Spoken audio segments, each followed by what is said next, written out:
Abra comigo, por favor, lá em Eclesiastes, capítulo 7. Livro de Eclesiastes, capítulo 7. Eu gostaria de falar com vocês nessa tarde sobre a esperteza. O mundo é dos espertos? O que vocês acham? Já ouviram essa expressão? Existe essa expressão aqui? O mundo é dos espertos? Será que o mundo é dos espertos mesmo? Eu costumo dizer que o mundo é dos espertos e o inferno também. E eu gostaria de pensar um pouquinho hoje à tarde sobre a esperteza e, na verdade, olhar para a sabedoria e para a loucura comparadas, a fim de compreendermos e compararmos um pouco tanto a sabedoria de Deus quanto a loucura humana, que é chamado na Bíblia de diversos nomes: insensatez, estultícia e outros nomes. Mas o nome que hoje seria equivalente seria esperteza, malandragem. Como é que vocês falam aqui no Rio Grande do Norte, no Ceará? O cara é esperto, o cara é malandro, o cara é mala? Sabido? O que mais? Tem mais algum outro nome? Aliás, ontem, durante o momento do jantar, nós ficamos pelo menos umas 2 horas. Na verdade, eles ficaram só me ensinando a falar. É mais o cearês, não é? O cearês do que o potiguar, né? E eu fiquei impressionado como é possível ter uma conversa dentro do Brasil, falando português, e eu não compreender absolutamente nada do que ali é dito. Então existem várias palavras que são usadas em vários lugares para esperteza. Nós vamos ler o texto. Eu gostaria de fazer com vocês como fiz ontem.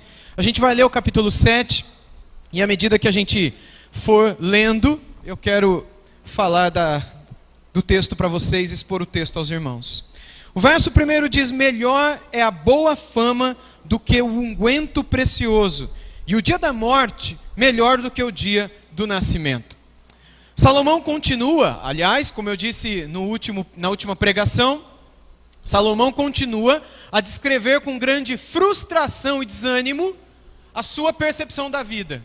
Para ele a vida não vale a pena, para ele a vida é uma desgraça. E ele diz: melhor é a boa fama do que o unguento precioso, e o dia da morte é melhor do que o dia do nascimento. Então, se eu comemoro o dia que eu nasci, eu não vejo a hora do dia que eu vou comemorar muito mais o dia que eu morrer. Eu gostaria de me alegrar e comemorar muito mais a data da minha morte do que como se comemora o dia do meu nascimento. Mas uma expressão que está aí no começo, daqui a pouquinho eu explico melhor isso, ele fala sobre o unguento precioso. Literalmente ele está falando sobre o bom óleo. Em hebraico é isso, é um bom óleo. Unguento precioso seria o bom óleo. O óleo que era usado com várias mudanças, vários acréscimos a esses óleos, como perfumes na antiguidade. Além de serem usados para medicina, serem usados para cozinhar, serem usados para declarar alguém rei, sacerdote, etc. Enfim, no mundo antigo, uma abundância de óleo era sinal de muita prosperidade. E aqui, quando ele diz que melhor é a fama do que um unguento precioso, ou seja, ter um bom óleo, ter uma boa prosperidade, ter um bom dinheiro, ele vai mostrar aqui para nós que ser famoso é melhor do que ter dinheiro. Literalmente seria isso. Ser famoso é melhor do que ter dinheiro. Mas por que ele está falando isso? Porque aparentemente ele entra numa contradição. Primeiro ele diz: é melhor você ser alguém conhecido do que alguém que tem muito dinheiro e que ninguém conhece. E depois ele diz: é melhor você comemorar o dia da sua morte do que o dia do que você nasceu. Aí você pode olhar para a cara dele e dizer: Salomão, o que você quis dizer com essas duas coisas? Por que primeiro você fala que é melhor ser famoso do que ser rico, para depois dizer que é melhor morrer do que viver? Por que é melhor morrer se é bom ter dinheiro, se é bom ser rico? É como se Salomão lançasse as bases, ou as duas colunas sobre as quais ele deseja construir um telhado, ou uma parede, ou alguma casa, alguma coisa assim. É como se ele lançasse 2 bases sobre as quais ele deseja construir o seu próprio pensamento. Pensamento que nos ajudará a entender melhor essa vida, a entendermos melhor como vivemos aqui. E ele estende o seu pensamento no versículo 2, quando ele diz o seguinte: melhor, o capítulo todo são comparações, ok? E no verso 2 ele diz: melhor é ir à casa onde há luto do que ir à casa onde há banquete, pois naquela se vê o fim de todos os homens, e os vivos que o tomem em consideração. Veja mais uma vez quão animadora é a sua palavra. E ele diz: vocês gostam de ir em casa de festa? Vocês que gostam de ir para banquetes? Eu gosto de ir para funeral. É isso que ele está falando aqui. Tremendamente animador, não é? Esse livro. Pelo contrário, é um dos livros mais mal-humorados da Bíblia. que ele diz aqui isso, então? Melhor é ir à casa onde tem luto. A razão é porque lá a gente vê o final da vida de todos nós e a gente pode colocar tudo isso em consideração. A menção aqui a uma casa de luto, expressão que é pouquissimamente encontrada na Bíblia Sagrada, não é? Bet Evel, casa de luto, é muito parecida também, ela aparece em Jeremias, ela é muito parecida também com a casa do vapor, ou a casa da vaidade, ou a casa das coisas que são passageiras. Casa onde se celebra o fim de tudo aquilo que se conquistou, o fim de tudo aquilo pelo que se lutou. A ênfase de Salomão aqui é mostrar que você é mortal e que nós somos mortais, apesar da gente não considerar isso sempre. Ou seja, a gente não tem a eternidade em nossos olhos, a gente não tem a eternidade em perspectiva, e é por isso que a gente deixa a vida nos levar, e a vida leva a nós. E a gente não se preocupa com aquilo que pode acontecer após o fim dela, porque a gente vive como se isso nunca fosse nos alcançar. Quando ele diz no final do verso, e os vivos que o tomem em consideração, originalmente Salomão escreveu que felizes são aqueles que dão ao coração esse tipo de pensamento.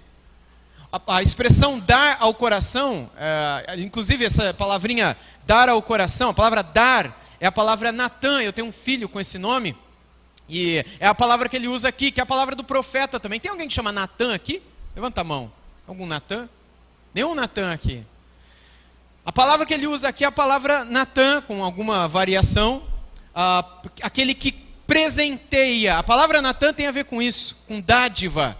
Natanael, tem algum Natanael aqui? Não, também não. Tudo bem, não tem problema, não fica triste não. Natanael seria presente de Deus, ou dádiva de Deus, e Natan seria simplesmente dádiva, ou presente, ou doação, algo que nos é dado, e a gente sabe por quem, pelo próprio Deus.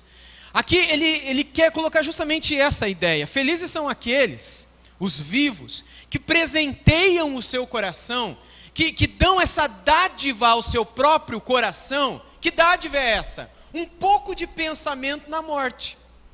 Felizes são aqueles que pensam um pouquinho nisso, e que gastam um pouco de tempo dando ao coração o reconhecimento de que são mortais, e que inevitavelmente a sua humanidade chegará a um fim a uma hora.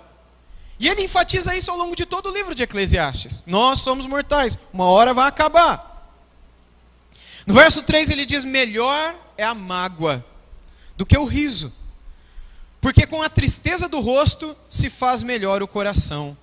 Mágoa é melhor do que riso? Quem aqui que concorda com o Espírito Santo de Deus? Levanta a mão. Eu poderia falar Salomão, mas quem inspirou isso daqui foi o Espírito Santo. Amém, igreja? Você concorda com o Espírito Santo que é melhor chorar do que rir? Em que sentido o Espírito está... O que está querendo ensinar para a gente aqui? A gente vai chegar nisso daqui a pouquinho. A palavra aqui para mágoa, normalmente é traduzida como mágoa ou tristeza, não é? Mas muitas vezes a palavra original, na verdade, tem a ver com ira. Tem a ver com aquela tristeza que é fruto de uma ira, que é fruto de algo sobre o que eu devotei a minha vida, pensei, labutei, eu fiquei tão irritado com as conclusões às quais cheguei, que eu vi que não vale a pena mais. É mais ou menos esse tipo de tristeza, é uma tristeza cheia de raiva, não é uma tristeza por qualquer razão, é uma tristeza que está misturada com raiva, com ira. Melhor é esse tipo de sentimento, essa tristeza que está permeada por uma espécie de ira, porque está consciente da sua própria vida, do que a pessoa que vive se regalando, rindo sem razão, e uma hora, pá, bate o carro, bate a cabeça no retrovisor, quebra o pescoço, racha o crânio, o cérebro cai para fora, e o espírito volta para Deus que manda ele para o inferno. E você morreu sorrindo.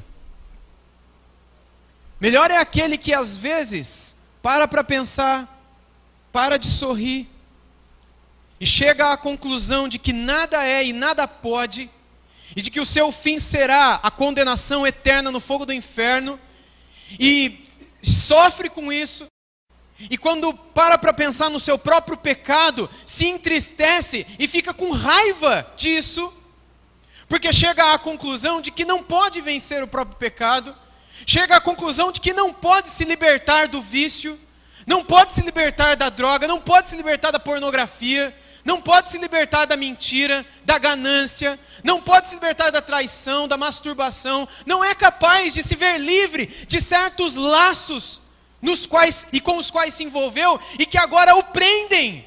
E você não consegue sair dele sozinho. Você acha que consegue, você fala nunca mais, para dali 2 dias fazer tudo de novo. E aí você fica com raiva disso. E essa raiva está cheia de tristeza.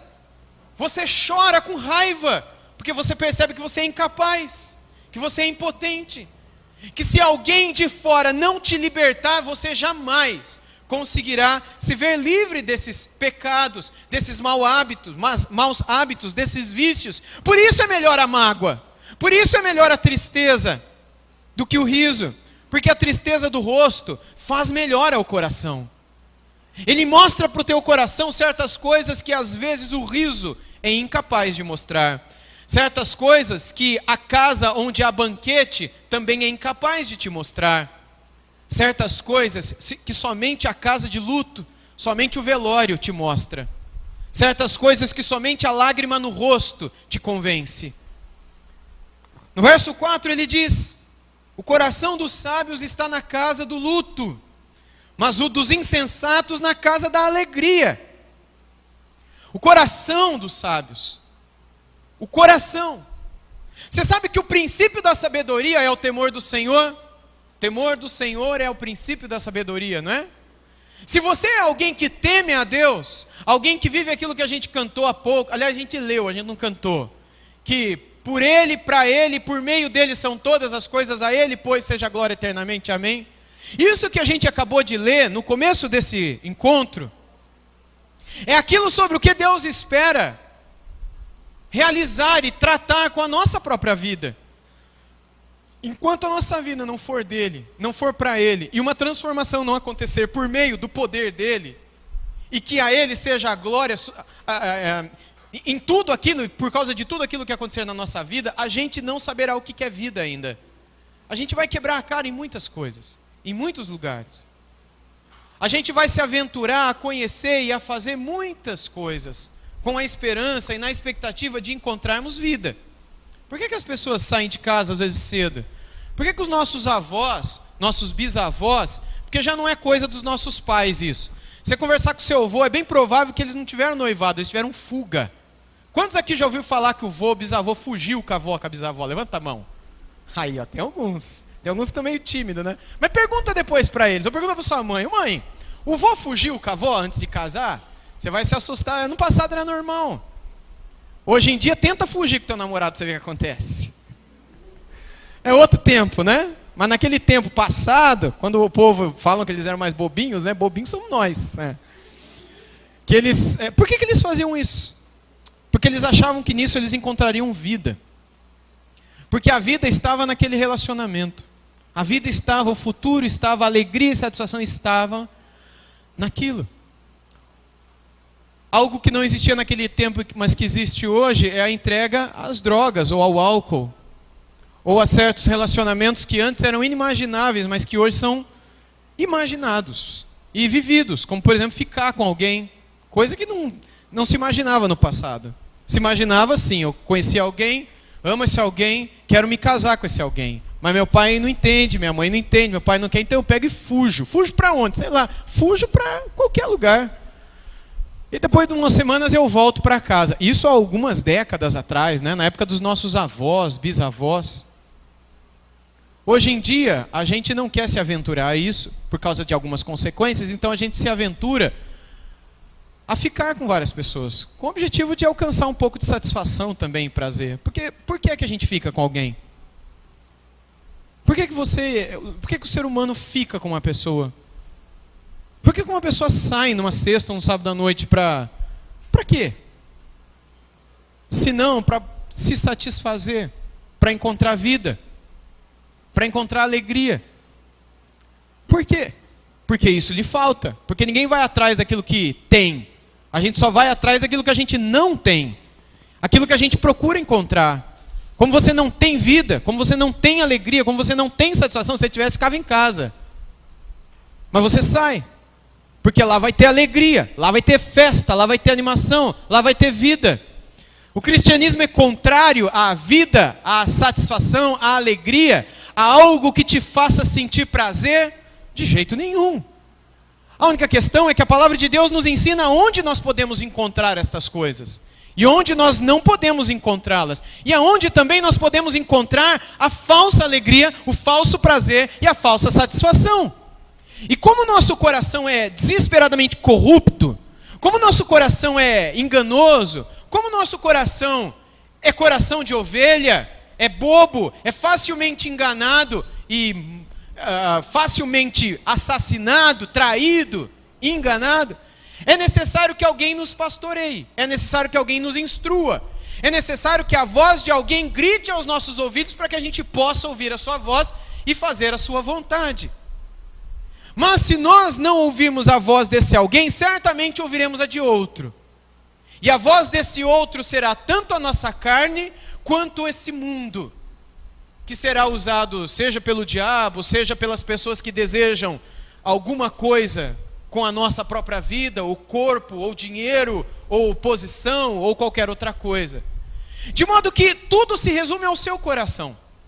E como o seu coração naturalmente é vazio, e o meu também, sem Cristo Jesus, é necessário que a gente procure preenchê-lo nas coisas desta vida.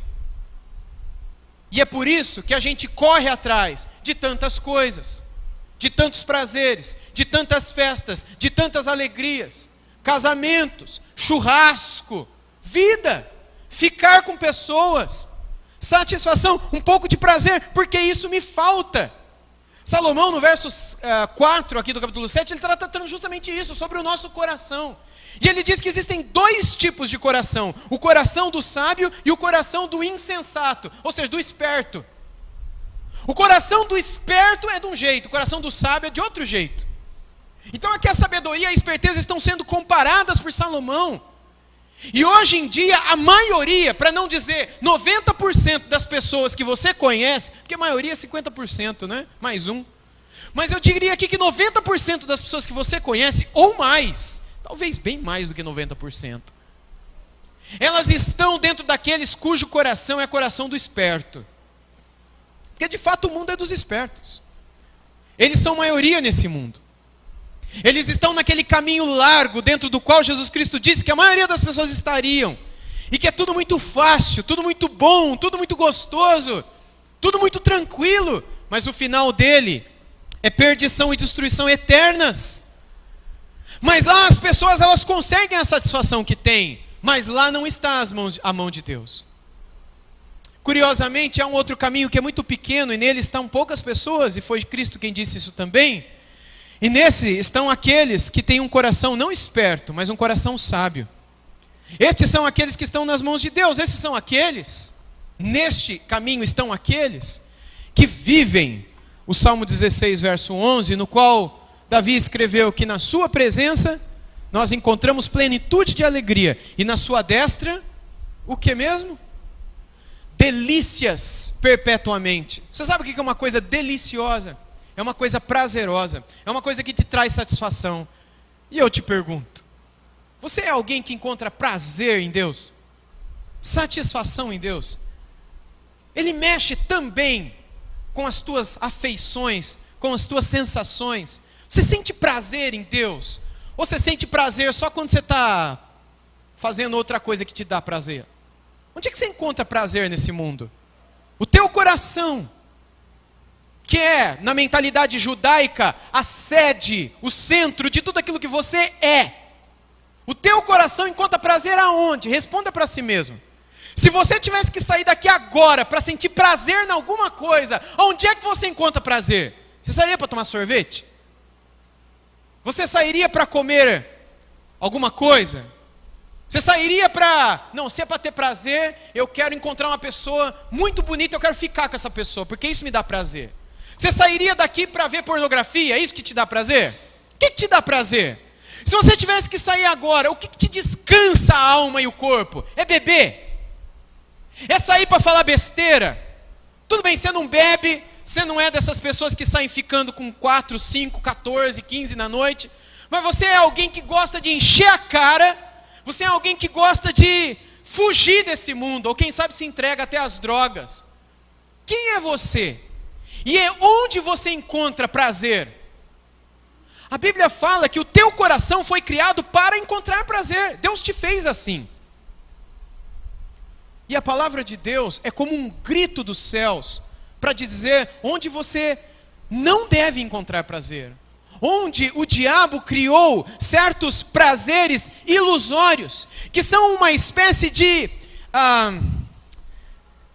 macaco de imitação, que é o termo que Lutero usava no passado, uma espécie de caricatura, uma espécie de desenho daquilo que é a verdadeira fonte de satisfação. Sabe aquelas caricaturas que às vezes as pessoas fazem um do outro? Você conhece a pessoa e alguém faz a caricatura dele, né? Faz um nariz avantajado, uma careca avantajada, um óculos gigantesco, uma caricatura no desenho, no papel. E a gente olha e acha legal, acha bonito, acha divertido aquela caricatura, bota no Face. Caricatura. Deus te criou para buscar prazer. E Deus criou as fontes do teu prazer. O diabo inventou as caricaturas destas fontes. E ele conseguiu te enganar e te levar mais para a caricatura do que para a fonte. E é por isso que quando alguém encontra a fonte, a vida dessa pessoa é transformada. E ela nunca mais volta para a caricatura. Quem vê de fora fala é louco. Quem vê de fora às vezes acha que é fanático. Mas só pensa isso porque ainda não encontrou o mesmo prazer. Porque encontrar-se com Deus é encontrar-se com o prazer verdadeiro. Encontrar-se com Deus é encontrar-se com a verdadeira fonte da vida, com a verdadeira fonte da alegria, com a fonte da satisfação, a fonte do prazer. Ou você acha que encontrar com Deus é outra coisa? Encontrar-se com Deus não significa você, agora eu estou livre do fogo do inferno. Não, agora eu sou crente. Não, agora eu tenho que levar uma vida diferente. Não, agora eu tenho que falar de Jesus para os outros. Não, agora nada. Encontrar-se com Jesus é encontrar-se com a vida. É encontrar-se com a satisfação, encontrar-se com o prazer, encontrar-se com a alegria. Meus irmãos, esperteza se conquista nesta vida. E não é difícil você ser esperto. É só você viver. É só você fazer algumas amizades e o mundo te ensinará a ser alguém esperto. Ser inteligente não é ser esperto. Ser inteligente você tem que estudar. Para ser esperto você não precisa estudar. A gente já teve muitas pessoas famosas no nosso país, nas várias esferas da sociedade, inclusive na política, também na ciência, e em outras áreas, em outras esferas da sociedade, gente que não é inteligente, mas que é esperta, e que conseguiu um monte de coisa pela sua esperteza. Como eu disse, esperteza você consegue no mundo. Você vive, se junta com algumas pessoas malandras, espertas, como é que vocês falam aqui mesmo? Malas, e aí você vai ser um mala também. Um esperto também, um malandro. Agora, se você quer ser inteligente, a esperteza não te dá inteligência. Você precisa meter a cara no livro. Você precisa estudar. Você precisa se dedicar, perseverança e tudo mais. Aí você ser uma pessoa inteligente. Nem todo mundo que é inteligente é esperto. E eu estou para conhecer um esperto que é inteligente. Agora, ser sábio não tem nada a ver com inteligência nem com esperteza. Porque sabedoria não se alcança nesse mundo, muito menos nos livros de ciências, de matemática ou de biologia. Sabedoria se alcança com temor de Deus. Sabedoria se alcança quando você se encontra com Jesus. Quando você tem os seus olhos abertos. Quando Deus tira a cegueira e faz com que os céus brilhem sobre você. E você encontra um prazer que antes você não conhecia. Você prova de algo que antes você ignorava. Um dos textos mais maravilhosos na palavra, e que está nos Salmos, é: ó, provai e vede que o Senhor é bom. Aí tem um monte de gente que usa esse texto e fala: eu vou fazer prova de Deus, eu vou colocar ele na parede, porque ó, provai o Senhor, tem que provar a Deus. Mas é assim, é isso que o texto significa? É impressionante a ignorância, né? O provar e ver não é colocar Deus na parede. O diabo achou que isso é a interpretação do diabo. Eu vou fazer prova de Deus, vamos ver se ele é Deus de verdade. Sabe quem que inventou esse tipo de interpretação do texto? O diabo. Quando ele falou: a palavra diz que é assim, se joga daqui. O Salmo lá fala, os anjos vão vir, não vão deixar seu joelho ralar no chão. E Jesus responde com as escrituras dizendo, mas também está escrito que não pode tentar a Deus. Isso é tentar a Deus, isso não é provar. Porque a palavra hebraica para provar é a palavra do degustar. Hoje de manhã, no café da manhã, eu provei um suco de cajá. Nunca tinha tomado. Achei delicioso. Porque não tem lá na minha terra, no meu estado, não tem cajá. Eu nem sei como é que é a fruta, mas o suco é gostosinho. Uma delícia. Eu provei e vi que o suco de cajá é bom. É justamente isso que a palavra está nos convidando. Provai e vede o quanto o Senhor é bom. O quanto Ele é maravilhoso. O quanto que na presença dEle nós encontramos plenitude de alegria e na sua destra, delícia. Se você não sabe o que é delícia na mão de Deus, você vai encontrar delícia no corpo de alguém. Você vai encontrar delícia num lanche, você vai encontrar delícia no dinheiro, na faculdade, num diploma, numa fama, na música. Em qualquer coisa que está aí fora, que Deus nos criou para termos alegria mesmo. Mas você vai colocar nessas coisas aquilo que Deus queria que você colocasse nas mãos dEle. A tua vida, o teu coração. O coração dos sábios, diz o verso 4, está na casa de luto. Por que será? Porque é justamente ali que a gente para pensar nas coisas desta vida e nas coisas da eternidade. No verso 5 ele diz, melhor é ouvir a repreensão do sábio do que ouvir a canção do insensato. Repreensão do sábio é a forma de instrução, não é? Repreensão. Isso é bom, a gente é bom ouvir. Para a gente parar para pensar quem a gente é. No verso 6 ele diz, pois qual o crepitar dos espinhos debaixo de uma panela, tal é a risada do insensato. Também isto é vaidade. Você que fica ouvindo só canções de insensatos, só músicas que não levam para lugar nenhum, que não traz de lugar nenhum e que não muda nada na sua vida. Você que fica se dedicando só a coisas que não edificam. Não que você não possa ouvir ou assistir, ou ler, ou se dar a coisas que não te edificam. Mas aquele que se dá somente a isso é como aquele que deseja cozinhar espinhos. O crepitar dos espinhos, a figura aqui é de pessoas que colocam espinho na panela ou no fogo e tenta fazer com que o espinho forneça calor. Mas não dá, porque o espinho, ele estoura e acaba, ele não mantém a chama acesa. Assim também o teu coração não estará aceso, somente se alimentando das coisas desta vida. Se a tua vida, os teus olhos estiverem apenas nas canções, nos filmes, nas conversas, na literatura, nos estudos, e em tudo mais que se resume a esta vida, é a mesma coisa que cozinhar espinho. É uma coisa que estourar pipoca. É a alegria do estouro da panela, do estouro da pipoca. A alegria só vai ser aquilo. Vai estourar e vai acabar. Aí você precisa de outro. Aí estoura, acaba, você precisa de outro. Acaba, é que nem droga. Alegria nesse mundo é droga. Não a droga do crack, da maconha, do tudo mais. Mas qualquer coisa que é a fonte da tua alegria nesse mundo, você precisa colocar isso na cabeça. Alegria nesse mundo é que nem pipoca. Ela estoura, você come e acaba. Você precisa de outra. E se tem uma coisa que eu gosto e que não enche a pipoca. Não enche aquele negócio. Mas é uma delícia. Verso 7 diz, verdadeiramente a opressão faz endoidecer até o sábio, e o suborno corrompe o coração. No verso 8 e 9 ele diz, melhor é o fim das coisas do que o seu princípio. Melhor é o paciente do que o arrogante. Não te apresses em irar-te, porque a ira se abriga no íntimo dos insensatos. Essa conclusão do verso 9 é emblemática. A ira se abriga no coração do insensato. Mais uma vez, se você não teve aqui no começo, insensato é sinônimo de esperto. E Salomão está fazendo uma comparação entre o esperto e o sábio. Aquele que recebeu sabedoria de Deus, daquele que conseguiu esperteza nesse mundo. O mundo é dos espertos, mas o céu é dos sábios. A cidadania celestial pertence aos sábios. A cidadania infernal aos espertos. Como é que é o teu coração? Você é um espertinho? Ou você é alguém que tem encontrado no temor do Senhor sabedoria para viver? Quem é você? Aos olhos do Senhor e diante da sociedade. Aquele que é esperto é aquele que se irrita com qualquer coisa, facinho. A ira, não sou eu que estou falando, é o texto. A ira se abriga no íntimo dos espertos, no íntimo dos insensatos. Provérbios, outro livro escrito por Salomão, frequentemente descreve as pessoas tolas como pessoas que têm um temperamento rápido, temperamento, qualquer coisa, pavio curto. Mais uma vez, não sou eu que diz isso, é a palavra que diz isso. Lá no Provérbios 14, 17, Provérbios 14, 19, Provérbios 16, 32, Provérbios 19, 11. Todos esses textos falam que o sábio, ele é lento para se irar. O sábio, ele é devagar para explodir, para responder. Ele não é precipitado, ele para, ele pensa em Deus em primeiro lugar. Em segundo lugar, ele pensa no testemunho.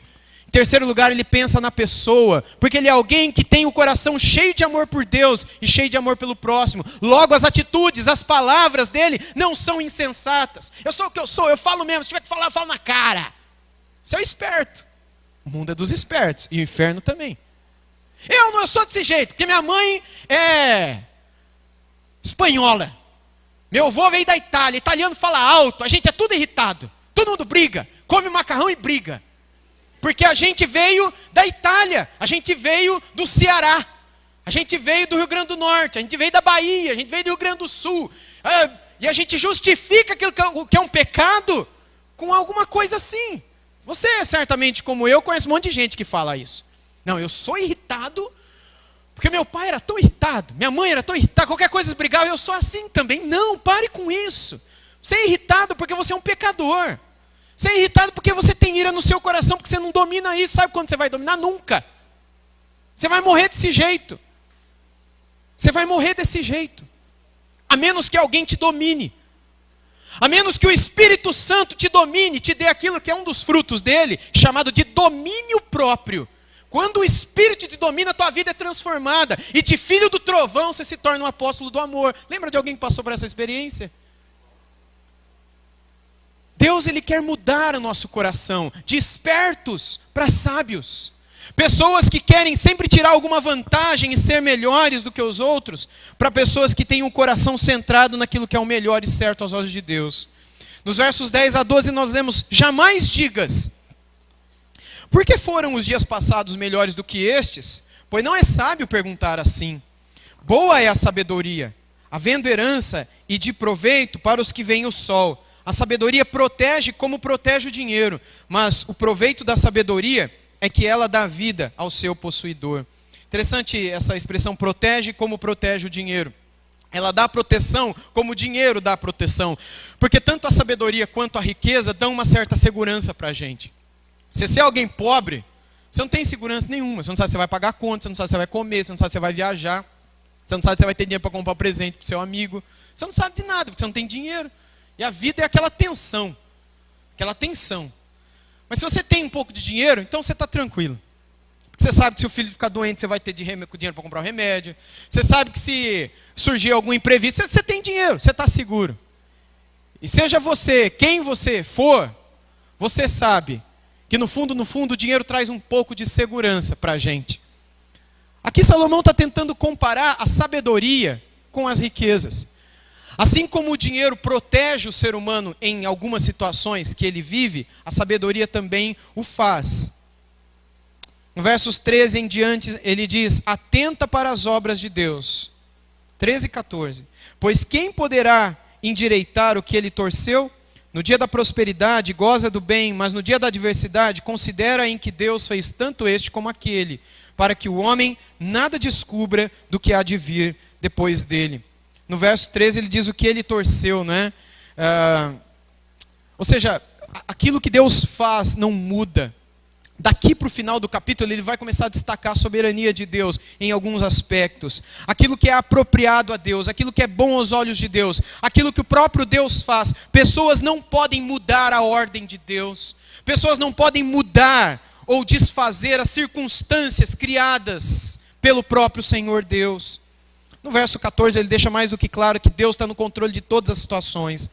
Aí a gente entra na penúltima parte desse capítulo, que vai do verso 15 até o 22, no qual a gente lê assim: tudo isto vi nos dias da minha vaidade. Há justo que perece na sua justiça, e há perverso que prolonga os seus dias na sua perversidade. Não sejas demasiadamente justo, nem exageradamente sábio, porque te destruirias a ti mesmo. Não sejas demasiadamente perverso, nem sejas louco, porque morrerias fora do tempo. Bom é que retenhas isto, e também daquilo não retires a mão, pois quem teme a Deus, de tudo isto sai ileso. A sabedoria fortalece ao sábio, mais do que 10 poderosos que haja na cidade. Não há homem justo sobre a terra que faça o bem e que não peque. Não apliques o coração a todas as palavras que se dizem, para que não venhas a ouvir o teu servo a amaldiçoar-te. Pois tu sabes que muitas vezes tu mesmo tens amaldiçoado a outros. No verso 15 ele diz que há justo que perece na sua justiça. Ou seja, a justiça nem sempre triunfa. A justiça nem sempre triunfa. A gente está cansado de ver isso no nosso país, não é verdade? Vou dizer de novo, a justiça nem sempre triunfa. E um dia pode ser que isso alcance a tua vida. Alguém fez um mal terrível, e aí você fala, não vou entrar na justiça. E você não vai conseguir vencer. Não vai dar certo.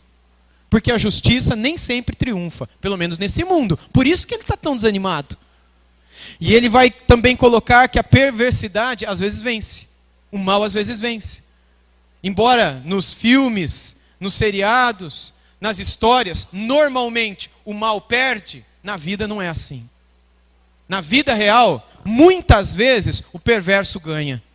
Muitas vezes o mal tem a sua vitória e é o injusto que prospera, enquanto o justo acaba sofrendo.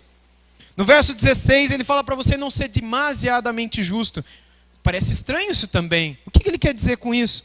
Isso aqui é uma exortação contra a gente depender da sabedoria e da justiça para prolongar a nossa vida e também a nossa alegria. O que ele quer colocar para a gente aqui é que a justiça e a sabedoria não vão mudar nada na sua vida, nesse mundo. Porque se você não está com os olhos na eternidade, e se você está procurando Deus só para você ser feliz aqui, você está perdido. Tem pessoas que buscam a Deus só porque querem ser mais felizes nesse mundo. E é justamente isso que ele está falando no final aqui. O final desse capítulo é um clamor para que a gente compreenda que a felicidade segundo Deus não é igual à felicidade segundo os homens. O homem vê conforme a aparência, a gente acha que felicidade está só naquilo que a gente vê. Mas o que ele deseja que a gente compreenda é que há felicidade também. Existe felicidade quando a gente começa a enxergar coisas que não se veem. Quando os nossos olhos começam a ser colocados na eternidade. No verso 17 ele vai falar que também não é para ser muito ou demasiadamente perverso. Ou seja, isso não é uma permissão para a gente ser um pouquinho perverso. Já que ele diz, não seja demasiadamente perverso, senão que eu posso ser um pouquinho só. Também não é isso que ele está querendo dizer. Mas é uma exortação contra, enfim, toda a fraqueza que nos leva a uma espécie de perversidão ou de imoralidade e que acaba nos levando para a imoralidade completa ou completamente. Interessante que ele diz algo aí de difícil compreensão no final do 17, no qual ele pergunta, por que morrerias fora do teu tempo? E aí se levanta a questão, é possível morrer fora do tempo? Há um tempo determinado para todas as coisas, inclusive Eclesiastes no capítulo 3 diz isso, tempo de nascer, tempo de morrer. No Salmo 139, Davi escreveu, o pai do Salomão, né? Que todos os meus dias estão escritos no teu livro. Ou seja, é possível que eu morra fora do meu tempo? Esse verso parece nos dizer que sim, mas isso seria fruto ou consequência de algum pecado, algum erro meu. Ou seja, a fraqueza, a perversidão e a tolice da esperteza comumente me levam, resultam na morte, resultam no sofrimento, resultam na tristeza. Eu anotei vários textos aqui, mas o tempo não me permitirá lê-los todos com vocês. No verso 18, vamos ler do 23 até o final, porque o tempo já foi. Tudo isso experimentei pela sabedoria e disse, tornar-me-ei sábio, mas a sabedoria estava longe de mim. O que está longe e muito profundo, quem o achará? Apliquei-me a conhecer e a investigar e a buscar a sabedoria e o meu juízo de tudo. E a conhecer que a perversidade é insensatez. E a insensatez, ou seja, a esperteza, é loucura. Achei coisa mais amarga do que a morte. A mulher cujo coração são redes e laços, e cujas mãos são grilhões. Quem for bom diante de Deus fugirá dela, mas o pecador virá a ser seu prisioneiro. Eis o que achei, diz o pregador, conferindo uma coisa com a outra, para a respeito delas formar o meu juízo. Juízo que ainda procuro, e não o achei. Entre 1000 homens, achei um, como esperava, mas entre tantas mulheres não achei nem sequer uma. Eis o que tão somente achei, que Deus fez o homem reto, mas ele se meteu em muitas astúcias. No 23 ele diz, estava longe de mim. Ou seja, ele reflete, isso que reflete a limitação da sabedoria humana. Salomão foi o homem mais sábio que já existiu nesse mundo. Mas ainda assim a gente percebe que ele ainda estava tão longe da sabedoria. No 28, ele fala sobre um homem justo entre 1000 outros homens, não é? Obviamente isso daqui não é uma expressão literal, não é que ele realmente encontrou 1000 e desses 1000 teve um só que se destacou. A expressão aqui é simplesmente para mostrar quão difícil é encontrar pessoas que compreendem essas coisas e vivem com isso sempre em sua mente. E no verso 29 ele diz que Deus fez o homem reto, mas um pecador transtorna, destrói tudo. Isso provavelmente diz respeito a Adão e Eva no paraíso. O poder que um só homem teve para trazer maldição para todas as demais pessoas na história da humanidade. Eu concluo então, dizendo a vocês, que o que Deus espera é que a nossa mente e os nossos olhos e o nosso coração estejam o tempo todo colocados na eternidade. E que você não precise de um funeral para pensar nisso. Que você não precise ir à casa de luto. Que você não precise ir à casa de lágrimas. A casa onde há morte, para você lembrar de que um dia vai ser você ali. Para você lembrar de que um dia você vai precisar de 6 te carregando. E de mais 3 jogando cimento e pedra. Para te deixar seguro lá embaixo. A 6 palmos do chão. É para você lembrar que um dia vai chegar a sua hora. Mas você não precisa ir à casa de luto para isso.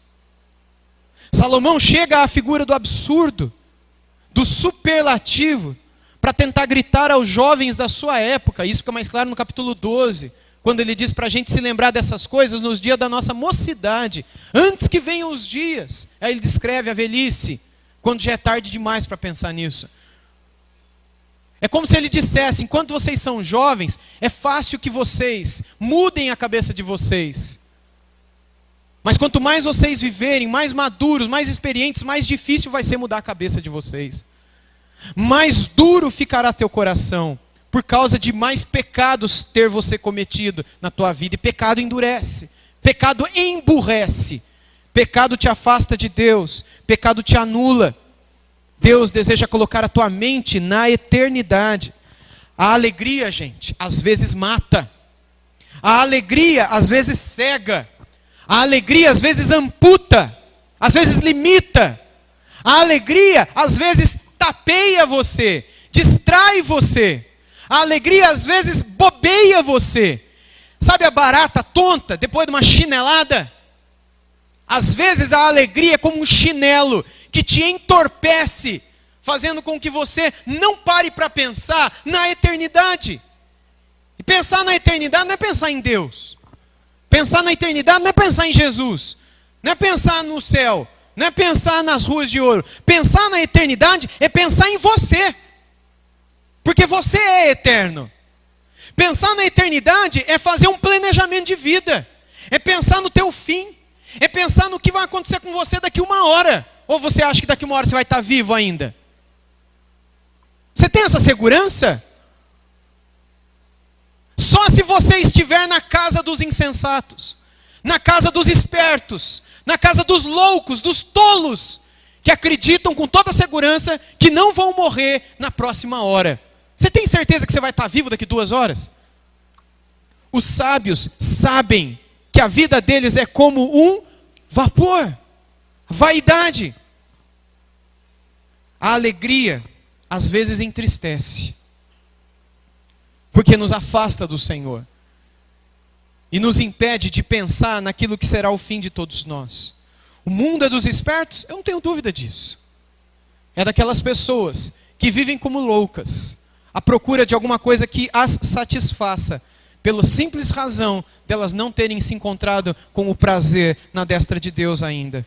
Mas o céu, o novo céu e a nova terra, é dos sábios. Você é sábio? Como ser sábio? Eu quero terminar com 2 versos bíblicos. Abra comigo no livro de Provérbios, por favor. Quero ler 2 textos de Provérbios com vocês.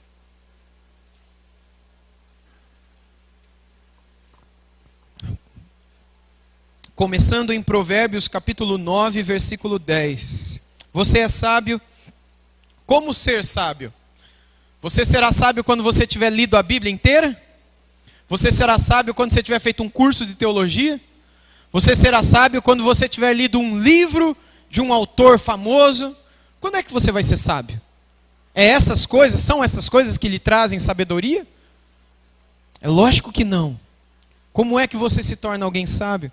Diz o verso 10 de Provérbios capítulo 9: o temor do Senhor é o princípio da sabedoria, e o conhecimento do santo é prudência. É temendo a Deus que desce sobre você a verdadeira sabedoria, que possuem aqueles que viverão eternamente com o Senhor. E agora Provérbios 14.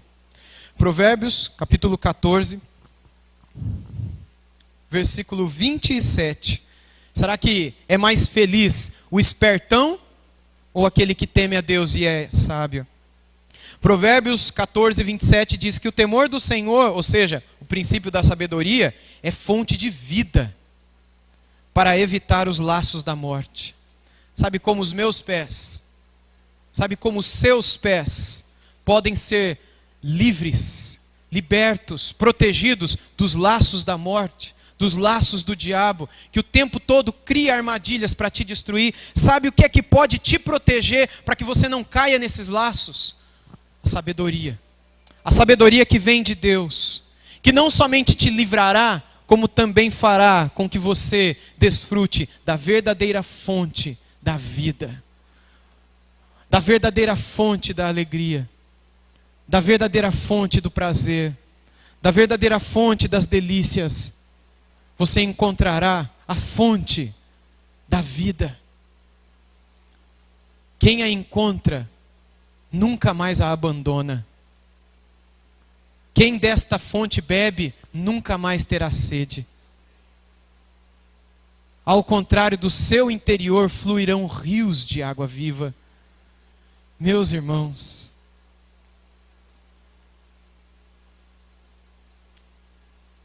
do seu coração jorra fonte de água viva. Eu tenho um outro nome para isso. Sabe qual que é? Avivamento. Avivamento é quando do nosso interior jorram fontes de água viva. É quando nós não sabemos o que é outra coisa senão olhar para os céus e virem lágrimas nos olhos. A gente não sabe o que é outra coisa do que quando cantamos: digno é o Senhor, sobre o trono estás. Quando a gente lembra do sangue do Cordeiro, quando a gente lembra do seu amor por nós, quando a gente se lembra do sacrifício do Filho de Deus, e a gente se lembra do que Ele nos livrou, o nosso coração se enche de alegria. Quando nós nos encontramos com Jesus, nós encontramos a fonte de água viva. E quem encontra dessa fonte, quem bebe dessa fonte, nunca mais tem sede. Quem bebe dessa fonte nunca mais vai procurar vida e prazer em outro lugar. Não é que não vai ser mais tentado, porque tentado você vai ser até o dia que você morrer. Mas você vai olhar para a cruz de novo. Você vai abrir a palavra. Você vai falar com Ele. E Ele vai fazer com que do teu interior volte a jorrar essa vida, essa alegria, que vai te lembrar que não vale a pena. Não vale a pena beber. Não vale a pena beber em cisternas rotas, como ele disse por meio do profeta. Lembra que ele disse isso? O meu povo, disse o Senhor, o meu povo me traiu, a mim, fontes de águas vivas, e cavou para si cisternas rotas para nelas beber. O que é uma cisterna? Não sei se tem cisterna aqui. Aqueles buracos que você cava na terra, né? E joga água lá. Tenta manter a água ali naquela cisterna. No passado era assim. Hoje em dia tem cisterna de plástico, tem cisternas mais evoluídas, mas no passado a cisterna era um buraco que se reservava água. E por que rota? Rota porque não consegue manter. Rota é alguma coisa que não segura outra coisa. É como a ilustração que o Iago usou ontem da criança tentando segurar a água na mão. Por que a nossa mão não segura a água? Porque a nossa mão é rota.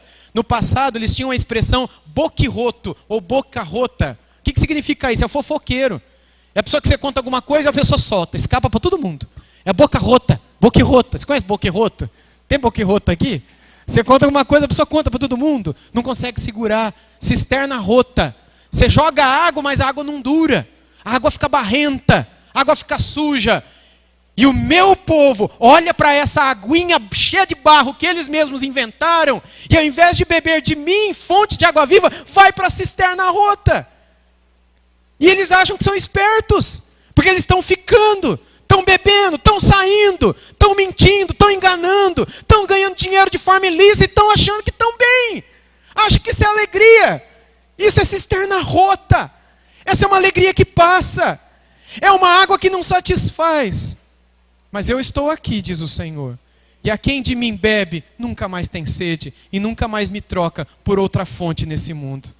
Que Deus guarde o nosso coração para que nós nunca o deixemos ou o troquemos por essas fontes mentirosas que o tempo todo tentam nos seduzir.